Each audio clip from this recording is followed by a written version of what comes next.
İsmi candım selamlayın. Sayın Başkanım, değerli hocalarım, değerli dinleyiciler,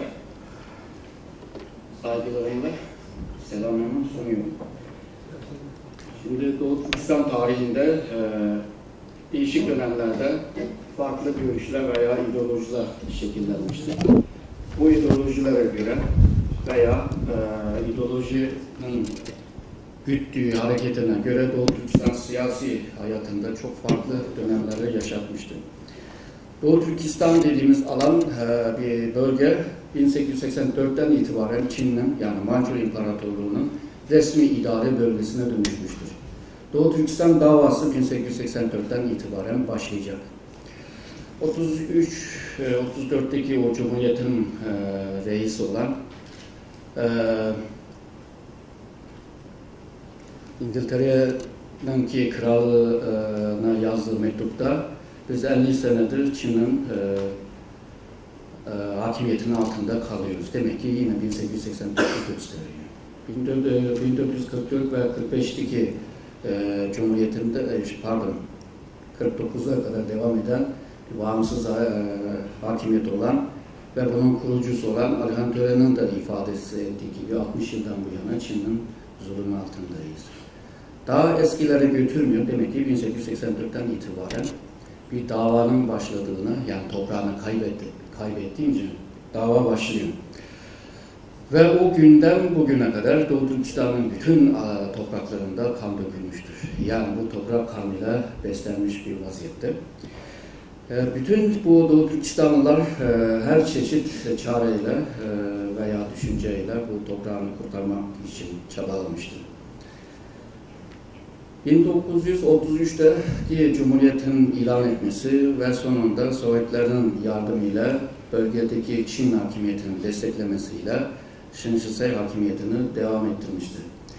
Sovyetler Birliği bu bölgede Doğu Türkistan'da etkisini sağlamaya çalışmıştır. Bu nedenle Doğu Türkistan'daki münevverler, aydınlar hepsi taraf kaçmak zorunda kalmış. Bu esnada Doğu Türkistan'ın belli bir aydınlar daha çok Çin merkezi hükümetiyle birlikte Doğu Türkistan'ın davasını yapması hakkında bir görüşü ortaya koymuş. Önce İsa Bey, sonra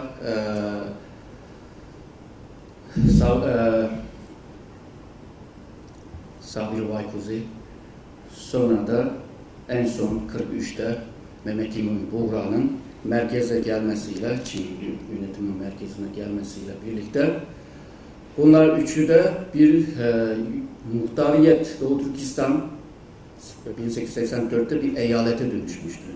Bu eyaletin statüsünü bir özerk statüsüne nasıl dönüştürebiliriz diye çabalamaya başlamıştır. Bu esnada daha çok Mesut Sabir Baykuzi yaşıyla ya da itibarıyla büyük olduğu için sıralamada da Mesut Sabir Baykuzi, Mehmet İmin Buğra ve İsa Yusuf Alptekin şeklinde sıralamalar var. Fakat biz Çin'in arşivlere baktığımız zaman, daha doğrusu Kuomintang hükümetinin arşivlerine baktığımız zaman da bu teklifleri sunulan kişilerin imzalarında birinci sırada Mehmet İmin Buğra, ikincisi Mesut Sabir Baykuzi, üçüncüsü İsa Bek ve diğerleri şeklinde görüyoruz. Bu arşivde görünüyor ama diğer yerlerde bu şekilde görünmüyor. Bu 44'teki Cumhuriyet 46 Haziran ayında Çin hükümetiyle varılan bir anlaşmadan sonra Şark Türkistan Cumhuriyeti adı değişecek, 3 vilayet hükümetine dönüşecek. İlhan Tören'in geri alınmasıyla birlikte artık bu cumhuriyette sosyalistler daha çok hakim olacak buna. Böylece 1944-45'lerde Doğu Türkistan'da 3 çeşit siyasal akım var. Biri Türkizm ve İslamizm ile hareket eden bu 3 efendi dediğimiz demin saydım. Biri de güney taraftaki ülema kısımlar. Bunlar daha çok ümmetçilik peşinde. Bir de kuzeydeki bu komünist ideolojisiyle hareket eden gruplar vardı. 1945 Ağustos ayında 15 Ağustos ayında Çin ve Sovyetler arasındaki bir dostluk anlaşma yapıldıktan sonra, ki bu da Yalta Konferansı'nın Rusya'ya verilmiş olan imtiyazını o yasal yoluyla halletme gibi bir girişimdi. Amerika'nın Japonya'ya bombanı atması ve Sovyetlerin derhal Mançurya'ya, Moğolistan'a girmesi bu imzalama, yani müzakereyi hızlandırmıştı. Neticede 15 Ağustos'ta imza atıldı. İmzanın bu anlaşmanın ek maddesinde Doğu Türkistan ile ilgili maddeler vardı. O zamanda da yayınlanmamıştı. Yani bundan sonra Sovyetler Birliği Doğu Türkistan Cumhuriyeti ile pek de alakası olmayacak. Ve Çin'in toprak bütünlüğüne saygı göstermek gibi bazı maddeler var. Ve bir ay sonra Doğu Türkistan Cumhuriyeti'nin milli ordusunu Manas'ta, yani Urumçi az kala bir yerde durduracak ve Sovyetler tarafından savaş bitti. İkinci Dünya Savaşı bitti. Bütün dünya barış istiyor. Dolayısıyla burada da barış istiyoruz. Bundan sonra Komündan hükümetiyle olan bu mücadele, silahlı mücadele duracak.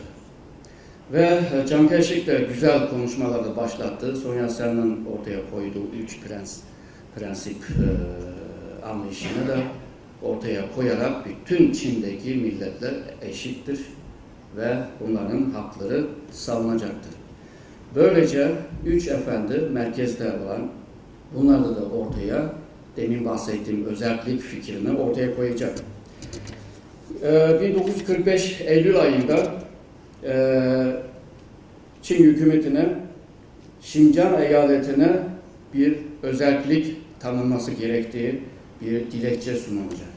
Bu dilekçe sunulduktan sonra Çin'de bütün bu bakanlıkta bunu müzakere etmeye başladı. Bu 1,5 sene sürdü. Bugün arşivde görebiliyoruz bunun nasıl müzakere edildiğini, bütün bakanlıklar, genelkurmay dahil, bunlar nasıl görüşlerini ortaya koyduğunu, ama genel olarak özellik verilmez. Çünkü Yalta Konferansı'nda Stalin dış Moğolistan'ı istiyordu. Doğu Türkistan'ı koz olarak kullanarak Moğolistan'ı, dış Moğolistan ya da Kuzey Moğolistan'ı geri alabildi. Şimdi bu örnekten dolayı Çin hükümeti Doğu Türkistan'a bir özellik vererek tekrar Rus'un etkisinde kalıp da toprak kaybetmesini istemiyordu. Bu esnada yine bu hem kuzeydeki cumhuriyetteki liderleri hem de bu 3 efendileri bazen de bunları toplu çağırarak, bazen de tek tek çağırarak, bazen de Mehmet Emin Buğra'nın yanına Ahmetcan, yani kuzeydeki cumhuriyetin başkanı olan Ahmetcan'ı da iki zıt gruptakilerini de çağırarak, konuşarak onları ikna etmeye çalıştı. Bu kısım bazen bu İsa Bey'in hatırasında ya da Mesut Sabir Baykuzu'nun kızının hazırladığı bazı hatıralarında bunlar geçmektedir. Ama arşivde fazla bulunmuyor. Yani Chiang Kai-shek'in en azından bunlarla 5-6 kez görüştüğü bir durum var ama bunlar fazla yazılmıyor. Hatıralarında, anılarında geçiyor. Bu 45'teki bu dünyanın havası, İkinci Dünya Savaşı'nın bitmesinin ki siyasal atmosferi ve Çin'de yeni bir hayata atılma meselesi, çünkü Amerika'ya söz vermişti, demokratikleşme ve yeni hayata geçme gibi. Böyle bir atmosferde bunlar tekrar ortaya koyacak ve peşinden bırakmayacak. 46-47'de Çin'de yine anayasa taslağını da hazırlayacak. Taslağa göre bu 3 efendi yine hazırlıkta bulunacak. Taslağının 15 maddelik bir teklif sunacak. Bazı maddeler üzerinde bu değişiklikler getirecek. Burada daha net görülmeye başlayacak bunların özel bölgenin içeriği. Evet, yerel halkının adı Türk olacak. Çünkü Çin, Doğu Türkistan halkı özellikle Müslüman olan yerleşik topluluklara genellikle Chantou, Chanmin diye öyle bir ad veriyordu. Ve Uygur kimliği resmi olarak, yani hükümet tarafından resmi olarak 1934'te kabul edildi. Şimdi 3 efendi bunu hepsini Türk olarak yani Uygurlar dahil, Uygur, Kazak, Kırgız, Özbek, Tatar gibileri Türk olarak verilmesi gerektiğini, bölgede bir muhtariyet statüsü gerektiğini ve Doğu Türkistan, Şincan değil de Doğu Türkistan adı verilmesi gerektiğini,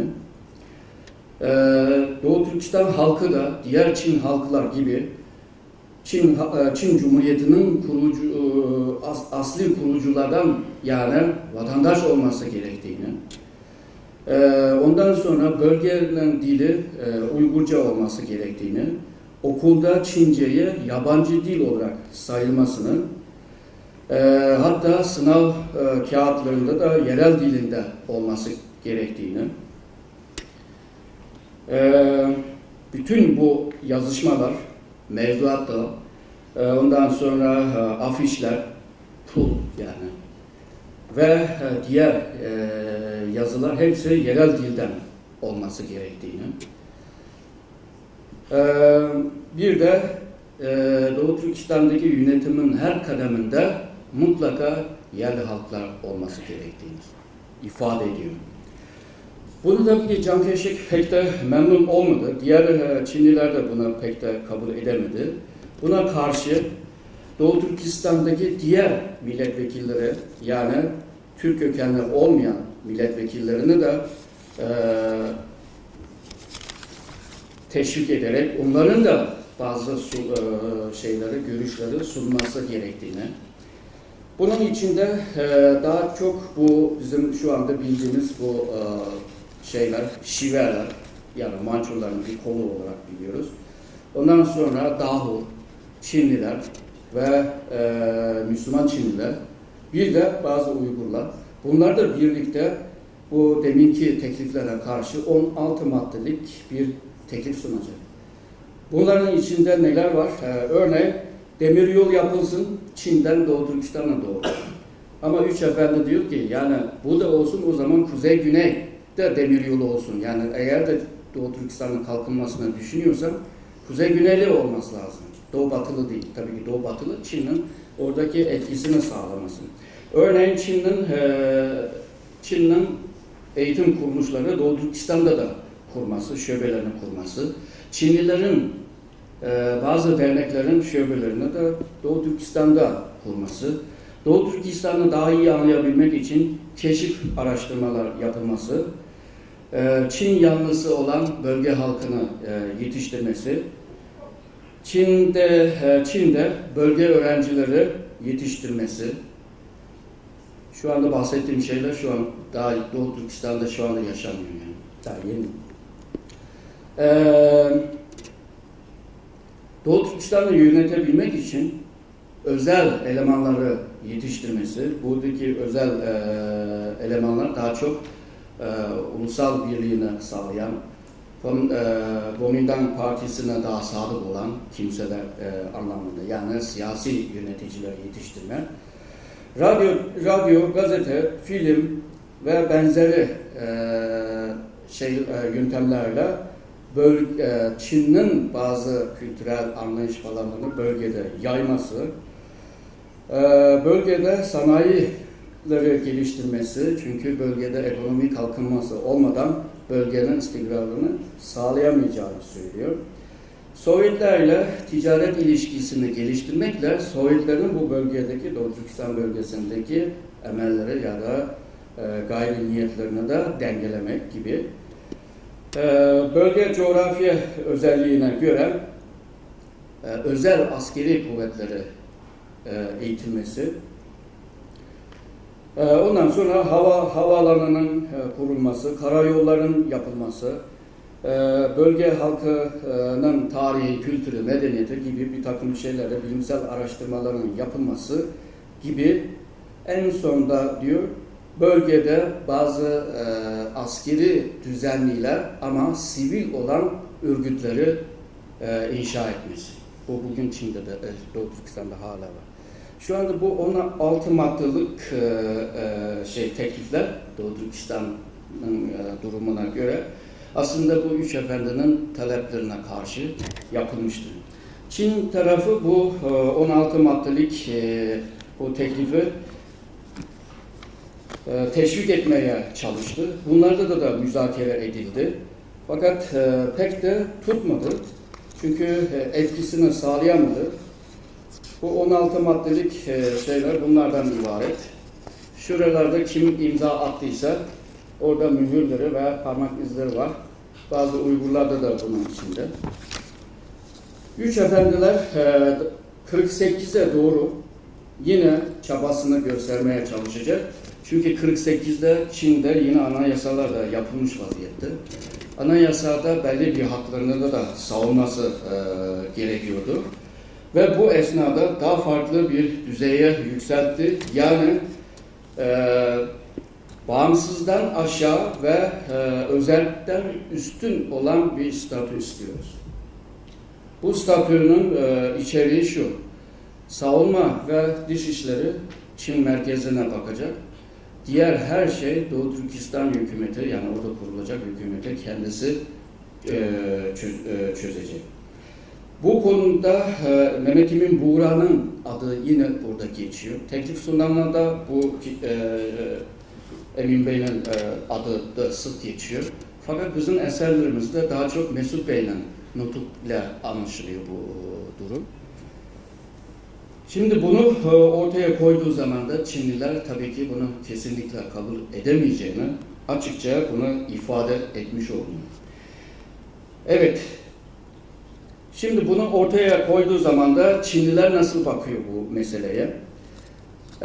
En başındaki Chiang Kai-shek'ten en alttaki bu Çinli araştırmacılar, yani Doğu Türkistan tarihi araştırmacılar kadar Doğu Türkistan bölgenin komutanlarından tutun ve diğer Çinli memura kadar hiçbiri bu üç efendinin ortaya koyduğu yüksek muhtariyet dediği bu kavramı pek sevimli olmadığını söylüyor, tırnak içinde söylüyorum. Çünkü bunların amacı yüksek muhtariyete bahane ederek aslında bağımsız istiyor. Bunu Chiang Kai-shek'in bu demin bahsettiğim heyetlerle görüşme yaparken de ifade etti. Hatta bu Doğu Türkistan'ın başındaki askeri komutan Orgeneral Zhang Zhizhong da Mesut Bey'e yazdığı bir mektupta da bunu da açıkça söylüyor. Bunu da bir bağımsızlık hareketi olarak ifade ediyor. Bu duruma baktığımız zaman da Çinliler bunun amacını anlamış olarak algılayabiliriz. Yani aslında bu üç efendinin yüksek muhtariyet dediği şey aslında bir bağımsızlıktır. Şimdi eğer de böyleyse o zaman bu üç efendiler neye zamanında direkt bağımsız diyemiyor? Demin de arka planını da anlattım. Birincisi oradaki siyasi atmosfer müsait değildi. Orada Doğu Türkistan bölgesi 49'a kadar Sovyetlerin etkisi altında kalmış. Mesut Bey'in birçok akrabası da o esnada yakalanarak öldürülmüştür. Kaşgar'da, otelde yerken de birçok münevverler Rus KGB'ler tarafından öldürülmüştür. Urumçi'de de keza o şekilde, Aksu'da da öyle. Dolayısıyla orada bir müsait bir durum yoktu. Örneğin üç efendiler bu Japon'un işgal hareketiyle birlikte 37'den sonra Nankin'den Çin hükümeti Nankin'den Chongqing'e taşınacak. Üç efendiler ancak Lanzhou'da kalabiliyor. Parantez, bizim Erkin Alptekin Lanzhou'da doğmadır. Yani babası ve Mehmet Emin Buğra ve diğer kişiler hepsi Lanzhou'da uzun bir süre kaldı. Evet, ben de... Hocam, toparlayalım. Tamam. Evet, ben de Lanzhou'da doğup büyüdüm. Müsait değildi. Ne zaman gelebildiler? Şinşisene merkeze alınca bölgeye General Zhang Zhizhong'un gelmesiyle birlikte bu üç efendiler 45'te ancak gelebildi bölgeye. Dolayısıyla bölgede mücadele etmek zordu. Ortamda fazla yoktu. Dolayısıyla merkezde yapmak zorundaydı. İkincisi bu düşünceye bir ambalaj içine koyması gerekiyordu. Yani Çinlilerin de kabul edebilecek bir kelimeleri kullanması gerekiyordu. Ve bu şekilde bir bağımsızlığının temelini de hazırlaması gerekiyordu. Tabii 49'da bunu başaramadılar. Onun ortamında da bambaşka bir ortam. Yurt dışına çıkmak zorunda kaldılar. Ve yurt dışına çıktıktan sonra deminki ambalajlı olan bağımsızlık artık yurt dışında ilan edilmiş oldu. Beni dinlediğiniz için teşekkür ederim.